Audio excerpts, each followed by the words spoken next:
বিচারক চরিত্র থেকে পাঠ 9 অধ্যায়। আবিমেলেকের স্বল্পস্থায়ী শাসনের কথা। জেরুব্বায়েলের পুত্র আবিমেলেক একদিন সিখেমে নিজের মায়ের ভাইদের কাছে গিয়ে তাদের এবং নিজের মায়ের পিতৃবংশের গোত্রের সকলে এই কথাই বললেন, দয়া করে আপনারা সিখেমের সমস্ত নাগরিকদের কাছে এই প্রশ্ন তুলুন, তাদের পক্ষে কোনটা ভালো, 70 জনের কর্তৃত্ব অর্থাৎ জেরুব্বায়েলের ওই সমস্ত পুত্রেরই কর্তৃত্ব, না শুধু একজনেরই কর্তৃত্ব। তারা যেন এই কথা মনে রাখে যে আমি নিজের রক্তের সম্পর্কে তাদের আপনজন। তার মায়ের ভাইয়েরা তখন সিখেমের নাগরিকদের কাছে গিয়ে তার হয়ে ওই সব কথা বললেন। সত্যিই তো আবিমেলেক তাদের আত্মীয়। এই কথা ভেবে তারা তাকে সমর্থন করবে বলে স্থির করে ফেলল। তারা তখন বায়াল বেরিতের মন্দির থেকে তাকে 70 শেকেলের রূপো দিল। তাই নিয়েই আবিমেলেক মাইনে করা বজ্জাত বেপরোয়া মানুষদের একটি দল গড়ে তুললেন।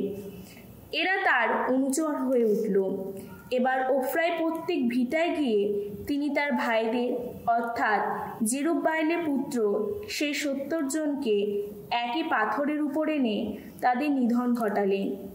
শুধু জেরুব্বায়েলের কনিষ্ঠ পুত্র যোথাম প্রাণে বেঁচে গেলেন। সেই সময় তিনি তো লুকিয়েই থেকেছিলেন। তখন সিকেমের সমস্ত নাগরিক এবং বেতমিল্লোর সকলেই সমবেত হলেন।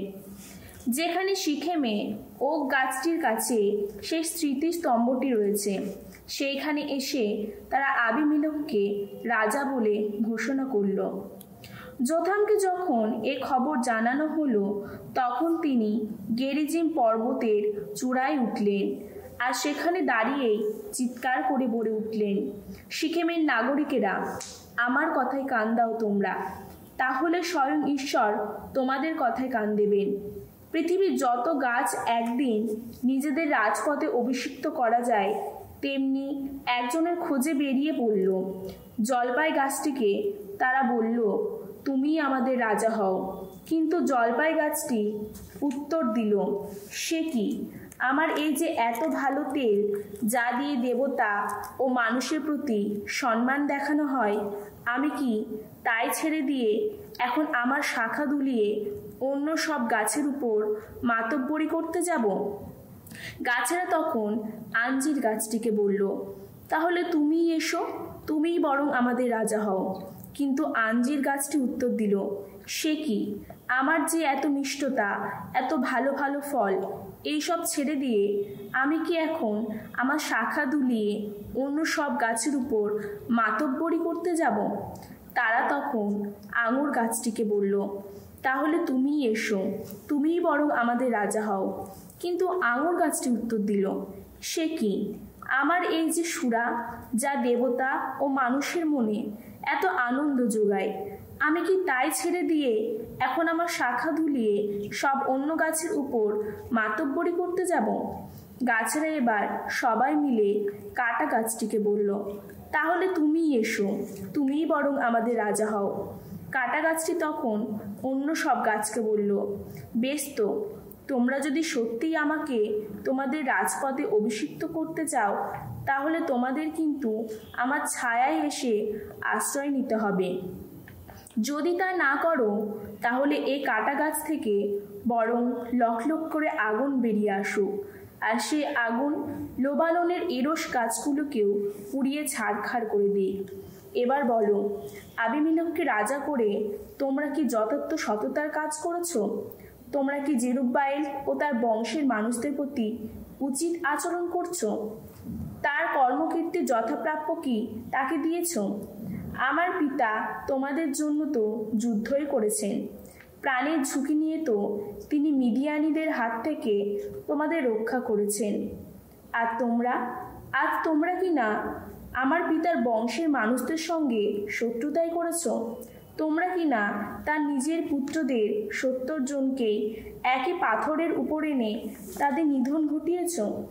তারপর তোমরা কি না সিখেমের নাগরিকদের রাজা করে তুলেছ, তার দাসী পুত্র ওই আবিমেলেককে, শুধু এই জন্যেই যে আবিমেলেক তোমাদের আত্মীয়।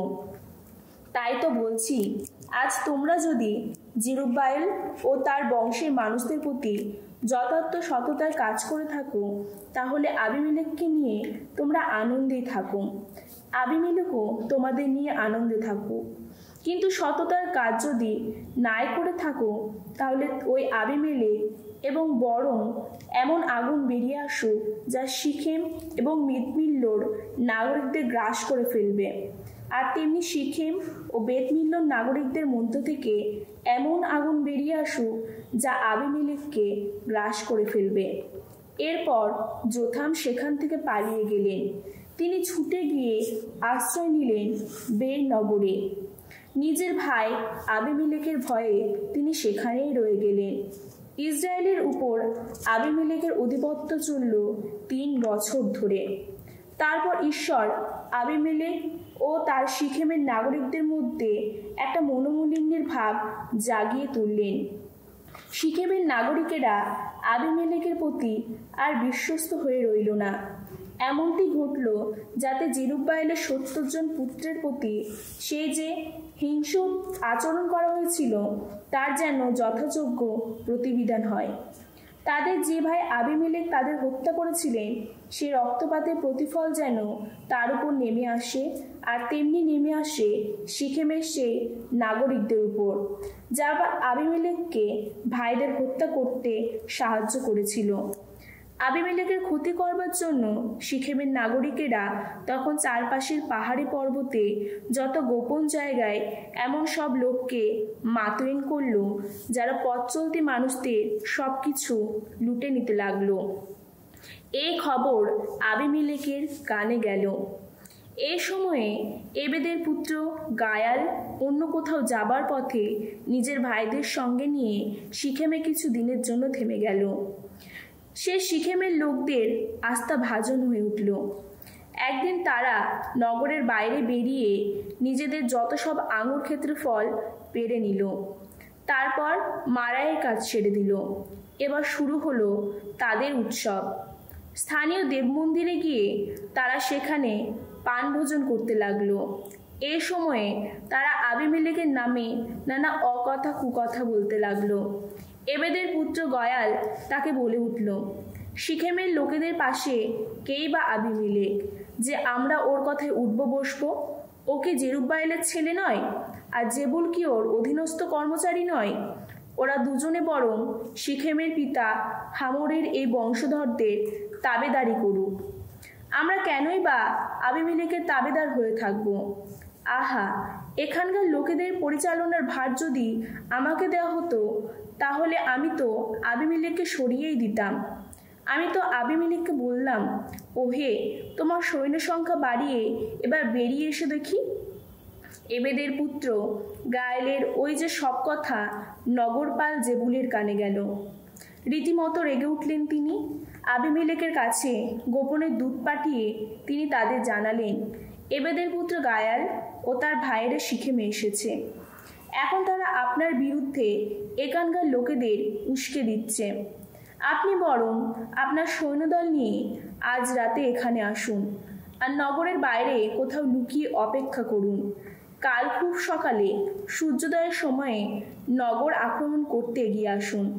তারপর গায়াল যখন তার লোকজন নিয়ে আপনার বিরুদ্ধে যুদ্ধ করতে বেরিয়ে পড়বে, তখন পরিস্থিতি মতো তার ব্যাপারে যা করার করুন। আবিমেলেক সেই মতো তার গোটা সৈন্যদল নিয়ে রাতের বেলায় রওনা হলেন। তারা আলাদা আলাদা 4টি দলে বিভক্ত হয়ে সিখেম আক্রমণ করার পক্ষে উপযুক্ত বিভিন্ন জায়গায় লুকিয়ে অপেক্ষা করতে লাগলো। এবাদের পুত্র গায়াল যখন বেরিয়ে এসে নগরদ্বারের পথে উঠলেন, তখন আবিমেলেক তার দলের সৈন্যরা তাদের লুকাবার জায়গা থেকে বেরিয়ে এলো। ওই সৈন্যদলকে দেখতে পেয়ে গায়াল জেবুলকে বলল, ওই দেখুন, পাহাড়ের উপর থেকে একদল সৈন্য নেমে এসেছে। কিন্তু জেবুল উত্তর দিলেন, তুমি পাহাড়ের ছায়াকে লোক বলে ভুল করছো। গায়াল তখন বললেন, ওই দেখুন, তাব্বুর এডেস থেকে একদল সৈন্য নেমে এসেছে, আর একটি দল আসছে ভাগ্যগণকের ওই ওক গাছটির পথ ধরে। জেবুল তখন তাকে বললেন, কোথায় গেল এখন তোমার ওই অমন গাল ভরা কথা? তুমি তো বলেছ কেই বা আবিমেলেক যে আমার ওর কথায় উঠবে ও বসবে। কই সেই সৈন্যদলের প্রতি তুমি যে এত অবজ্ঞ দেখিয়েছিলে তা কি ওর সৈন্যদল নয়? তাহলে এখন যাও, ওদের বিরুদ্ধে যুদ্ধ করো। গায়াল তখন সিকেমের নাগরিকদের সঙ্গে নিয়ে বেরিয়ে পড়ল। সে আবিমেলেকের বিরুদ্ধে যুদ্ধ করতে লাগলো, কিন্তু আবিমেলেকের তাড়া খেয়ে তাকে পালাতে হলো। তখন নগরদ্বারে ফেরার পথে বহু লোক মারা পড়ল। আবিমেলেক আরুম্মায় থেকে গেলেন। এদিকে জেবুল তখন গয়ালকে ও তার ভাইদের সিকেমে আর থাকতে দিলেন না। তাদের তিনি নগর থেকে বের করে দিলেন। পরের দিন কিছু লোক যখন নগরের বাইরে বেরিয়ে আসতে লাগলো, তখন সে কথা আবিমেলেককে জানানো হলো। তিনি এবার নিজেদের সৈন্যদের জোর করে 3টে দলে ভাগ করে নিলেন আর নগরের বাইরে নানা জায়গায় লুকিয়ে অপেক্ষা করতে লাগলেন। যখন তিনি দেখতে পেলেন লোকেরা নগর থেকে বেরিয়ে আসছে, তখন তিনি তাদের উপর ঝাঁপিয়ে পড়ে তাদের হত্যা করতে লাগলেন।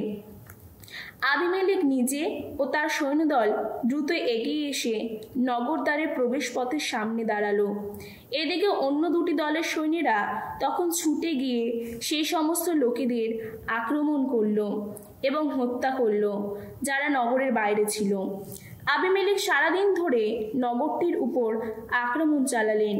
শেষে তিনি তা জয় করে নিলেন এবং সেখানকার সমস্ত লোকেদের মেরেই ফেললেন।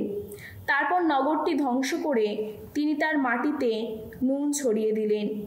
এ খবর পেয়ে মিগদাল সিকেমের সমস্ত নাগরিক এলো বেরিত মন্দিরের মাটির নিচেকার হলঘরে গিয়ে আশ্রয় নিল। আবিমেলেককে এই কথা জানানো হলো যে মিগদাল সিকেমের সমস্ত নাগরিক এখন একসঙ্গে রয়েছে। তাই আবিমেলেক তখন তার সৈন্যদলের সবাইকে একসঙ্গে নিয়ে সালমন পর্বতে উঠলেন। হাতে একটি কুড়ুল নিয়ে আবিমেলেক সামনের গাছ থেকে একটা বড় ডাল কেটে সেটি নিজের কাঁধে তুলে নিলেন। তারপর তিনি তার দলের সৈন্যদের বললেন, আমাকে যেমনটি করতে দেখলে তোমরাও এক্ষুনি তেমনটি করো। তারা প্রত্যেকে তখন একটি করে ডাল কেটে নিল। তারপর আবিমেলেককে অনুসরণ করল। তারা ওই ডালগুলো এনে মাটির নিচেকার সেই হলঘরটি ঘিরে সাজিয়ে রাখল। তারপর আগুন লাগিয়ে তারা লোকে ভরা হলঘরটি পুড়িয়ে ফেলল। এইভাবে মিগদাল সিকেমের সমস্ত লোকেরাও মারা গেল। স্ত্রী পুরুষ মিলিয়ে সেখানে ছিল কম বেশি 1000 লোক। এরপর আবিমেলেক তেবেসে গেলেন। নগরটি অবরোধ করে তিনি তা দখল করে নিলেন। নগরের মাঝখানে ছিল সুরক্ষিত একটা বুরুজ। নগরের সমস্ত লোকেরা, স্ত্রী পুরুষ সকলেই তখন সেখানে গিয়ে আশ্রয় নিল। নিজেদের পিছনে ফটকাটা বন্ধ করে দিয়ে তারা বুরুজের খোলা ছাদে উঠল। আবিমেলেক তখন বুরুজের কাছে এগিয়ে এলেন, তার উপর আক্রমণ চালাতে লাগলেন। বুরুজে আগুন লাগিয়ে দেবার জন্য তিনি একসময়ে ফটকের কাছে এলেন, কিন্তু স্ত্রীলোক তখন তার উপর থেকে মাথা লক্ষ্য করে একটা জাতার উপরকার পাথর ফেলে দিল, তার মাথার খুলি ফাটিয়ে দিল। তিনি তক্ষুনি তার তরুণ অস্ত্রবাহককে ডেকে বললেন, নিজের ছোরা বের করে আমাকে মেরে ফেলো, যাতে লোকেরা বলতে না পারে ওতে একটা স্ত্রীলোকের হাতেই মারা পড়েছে। তখন তার অস্ত্রবাহক তার বুকে ছোরা বসিয়ে দিল। তিনি তক্ষুনি মারা গেলেন। ইসরায়েলেরা যখন দেখতে পেল আবিমেলেক মারা গেছেন, তখন তার যে যা সেখানে ফিরে গেল। আবিমেলেক নিজের সেই 70 জন ভাইকে হত্যা করে নিজের পিতার প্রতি যে অন্যায় করেছিলেন, ঈশ্বর এইভাবে তাকে তার যোগ্য প্রতিফল দিলেন। ঈশ্বর তো সিকেমের মানুষদেরও তাদের সমস্ত নষ্টামির যোগ্য প্রতিফল দিয়েছিলেন। জেরুব্বায়েল পুত্র যোথাম সেই যে অভিশাপ উচ্চারণ করেছিলেন, সেদিন তা ওইভাবেই তাদের উপর নেমে এসেছিল। সাম সঙ্গীত 119 অধ্যায় 1 থেকে 16 পদ। ঐসব বিধানের বন্দনা গাথা। ধন্য তারা, ত্রুটিবিহীন যাদের আচরণ, সদা চলে যারা ভগবানের বিধি নীতির প্রতীক। ধন্য তারায়, তার নির্দেশ পালন করে যারা, অন্তর দিয়ে করে চলে যারা তারই অন্বেষণ। তারা কোনো অন্যায় কখনো করে না, তার দেখানো পথে চলে সারাক্ষণ। ওগো, তুমি নিজেই তো জানিয়ে দিয়েছ তোমার আজ্ঞা বলি, মানুষ যেন তার সযত্নে মেনে চলে। আমার সব আচরণে যেন হয়ে থাকি সুস্থির, যেন মেনে চলি তোমার বিধি নির্দেশ। তাহলে তোমার সব আদেশের কথা ভাবতে ভাবতে আমার লজ্জায় পড়তে হবে না কোনো দিন। তোমার ন্যায় নীতির কথা অনুধ্যান করতে করতে আমি তো আন্তরিকভাবেই গাইব তোমার গুণগান। তোমার বিধি নির্দেশ মেনেই চলবো আমি। ওগো, আমাকে কখনো করোনা পরিত্যাগ।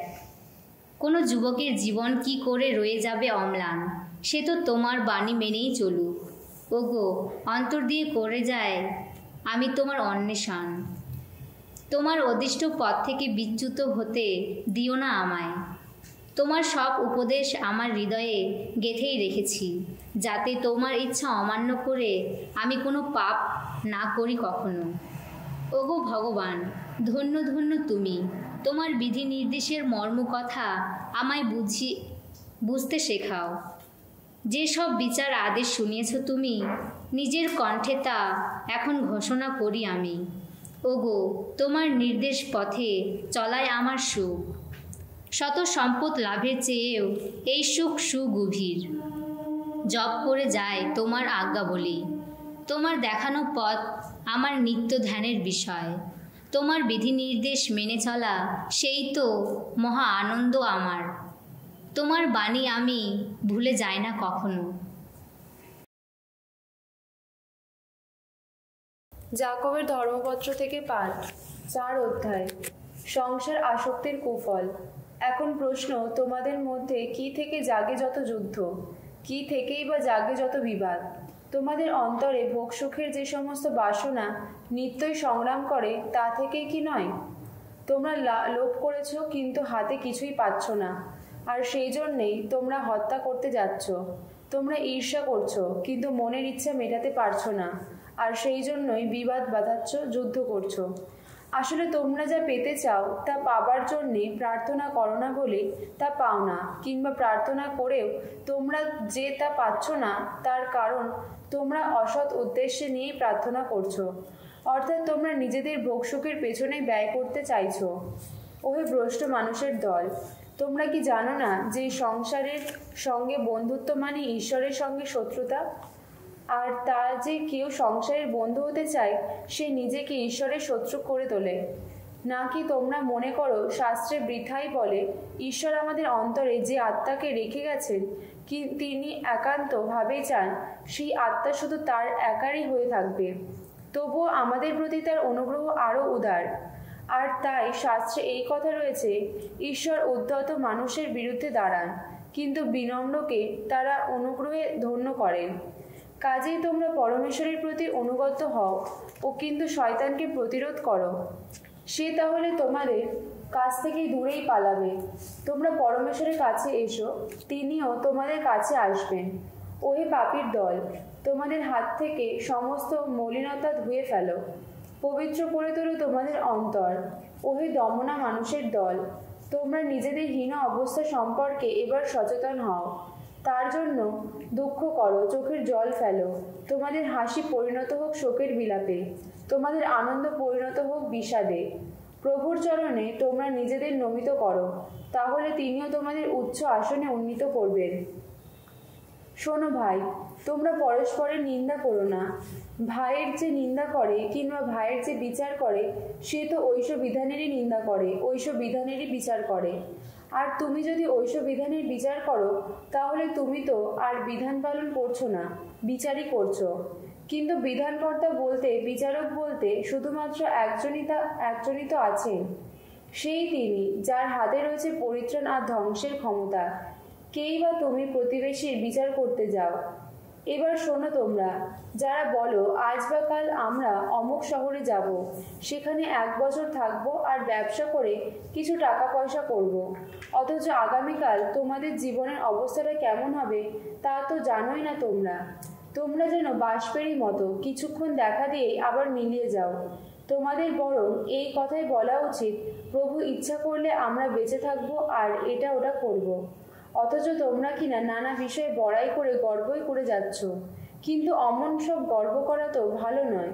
তাই বলছি, যে লোক জানে কোন কাজ তার করা উচিত অথচ তা করে না, সে তো পাপ করে।